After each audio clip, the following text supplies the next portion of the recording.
The colony ship Meridian Dawn had been humanity's last hope, carrying 10,000 souls across the void to the planet designated as Haven 7. But mechanical failure and a catastrophic navigation error had left Mia stranded alone on an uncharted world the colonists had nicknamed Dragons, reached before the ship limped away, promising to return with rescue. That was 3 years ago. Mia had learned to survive in the crystalline forests where bioluminescent trees cast rainbow shadows across alien soil. She'd built a shelter from fallen timber and learned which fruits wouldn't kill her. But loneliness was a weight that grew heavier with each passing day, pressing against her chest until some mornings she wondered why she bothered getting up at all. The dragon, if that's what it was, had been cast out from its kind. She found him, dying at the edge of the Whispering Gorge, his scales pure white like fresh snow, his eyes the color of glacial ice. The other dragons with their obsidian and crimson hides had driven him away. Mia had watched from her hidden perch as they'd attacked him, their alien screeches echoing across the canyon. His albinism marked him as wrong, as other as something to be destroyed. Mia understood that feeling all too well. She approached cautiously, her salvaged medical kit clutched in trembling hands. The creature was massive, easily 15 meters from snout to tail, but broken and bleeding. His breathing came in ragged gasps and his crystalline blood pooled beneath him like liquid starlight. "Hey there," Mia whispered, kneeling just out of reach of his claws. "I know you probably can't understand me, but I'm alone too." The dragon's eye opened, fixing on her with an intelligence that made her breath catch. There was understanding there, and pain, and something that looked almost like resignation. "I'm going to help you," Mia said firmly. "My name is Mia, and I'm not going to let you die out here alone. I won't let them win." She worked for hours cleaning wounds with her dwindling supply of antiseptic, using polymer bandages designed for humans on injuries that seemed impossibly large. The dragon, she decided to call him Albert, after her grandfather, who'd also been cast out for being different, remained still, watching her with those ancient eyes. When she finally finished, exhausted and covered in crystalline blood that glowed faintly in the dimming light, Albert made a sound. It was low and rumbling like distant thunder, but somehow gentle. His massive head lowered, and he pressed his snout against her shoulder with surprising care. Mia burst into tears. She'd held everything in for 3 years. The fear, the isolation, the crushing weight of being the last human on an alien world. But this simple gesture of gratitude, of connection, shattered her carefully maintained walls. "You're welcome, Albert," she sobbed, wrapping her arms around his scaled neck. "You're welcome."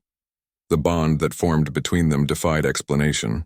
Albert healed slowly, and Mia brought him food, massive fish-like creatures from the nearby river which he consumed with surprising delicacy. In return, he shared his warmth during the cold nights, his body temperature regulated in ways that kept her comfortable even when frost covered the ground. But more than that, he began to teach her, through gestures, through patient repetition, through something that felt almost like telepathy. Albert showed Mia things about Dragon's Reach that no human database could have recorded.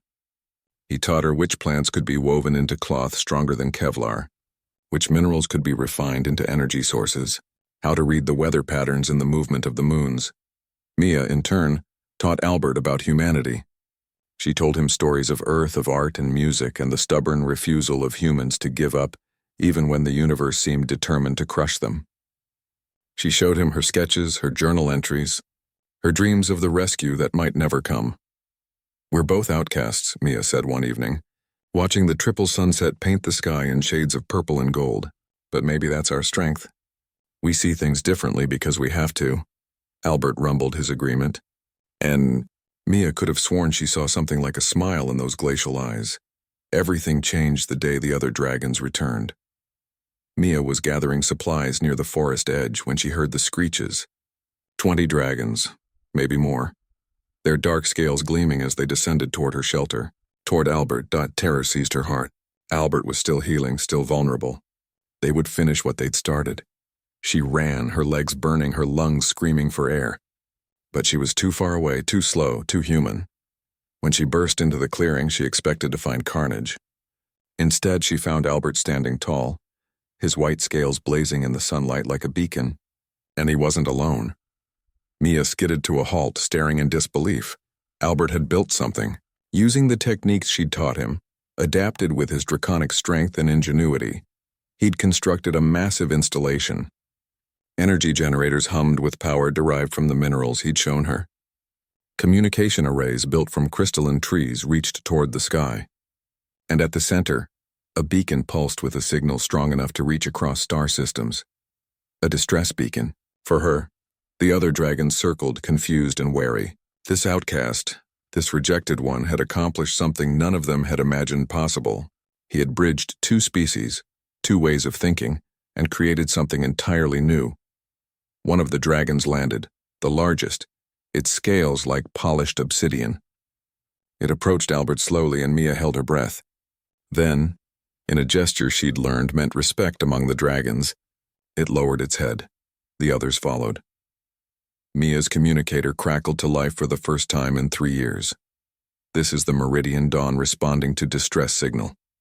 Mia Chen, if you're receiving this, we're coming home. 8 to 6 weeks. Tears streamed down Mia's face as she looked at Albert. You did this, for me. Albert's rumble was warm and affectionate. Then, to her shock, he spoke.